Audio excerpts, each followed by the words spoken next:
আসসালামু আলাইকুম। আজকে আমি রান্না করব চিংড়ি মাছের মালাইকারি। মধ্যে প্রথমে চিংড়ি মাছটাকে একটু হলুদ আর লবণ দিয়ে মাখিয়ে নেব। চাল অন করে দিয়ে নিলাম। তেলে দেব সরিষার তেল। এই মাছগুলোকে হালকা ভেজে নেব। চিংড়ি মাছ ভাজতে সময় লাগে না, বেশি ভাজলে আবার শক্ত হবে, খাইতে ভালো লাগে না। চিংড়ি মাছের মালাইকারি অনেকে অনেক রকম করে। মাছগুলোকে ভাজা হয়ে গেছে, এখন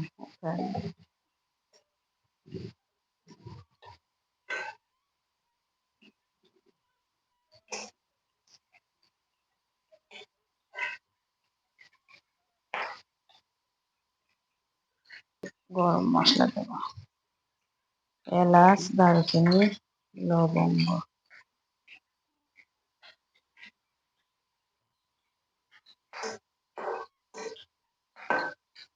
পরে এখানে দেব আমি পেঁয়াজ বাটা,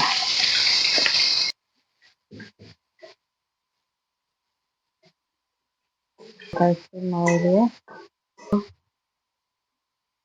রসুন বাটা, একটু আদা বাটা, আদা রসুনের কাঁচা বাটা।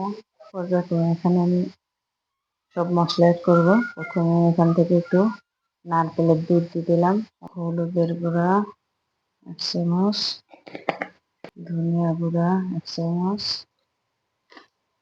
দেবো, কারণ নুন দিয়ে আর হলুদ দিয়ে মাছ মাখিয়ে নিয়েছিলাম, যদি লাগে পরে দেখে দেব। টমেটো সস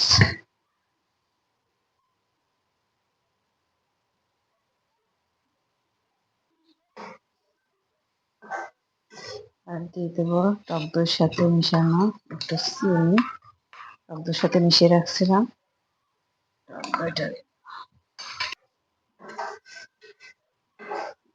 তেল মশলা করে বসিয়েছি,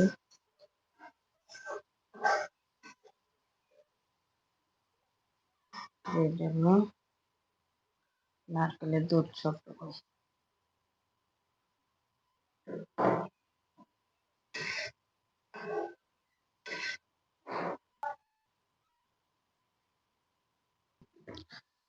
চালটাকে আমি হাই হিটে দিয়েছি, কিছুক্ষণ হাই হিটে রান্না করব।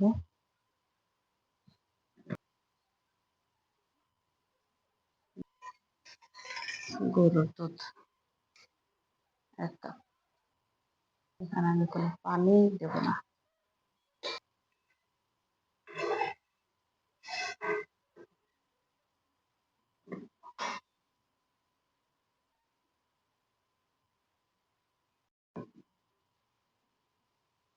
কলকাতিছি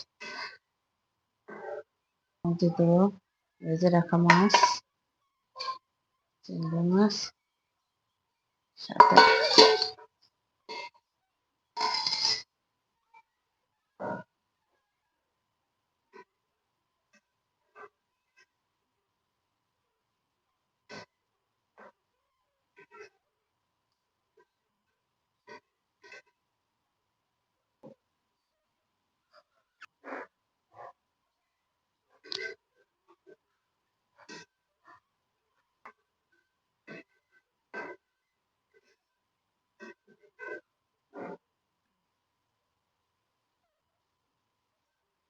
আবার একটু নাড়িয়ে দেবো। ঝোল বেশি খায়, কেউ কম খায়, আসলে এটা যার যার রুচি পছন্দ অনুযায়ী।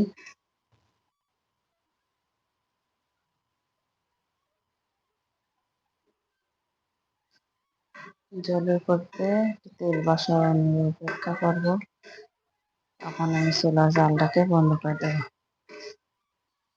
চুলার জালটাকে একটু আস্তে দেবো। এখন আমি এখানে একটু ভাজা জিরের গুঁড়ো দেবো,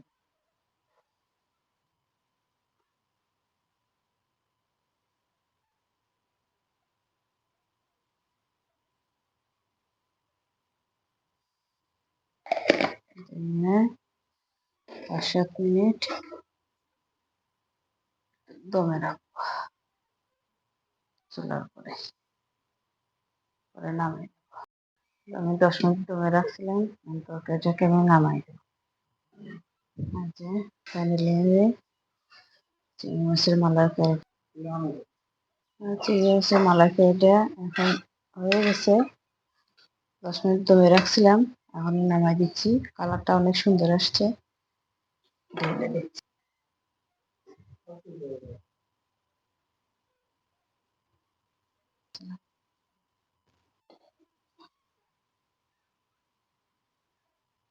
দেখেন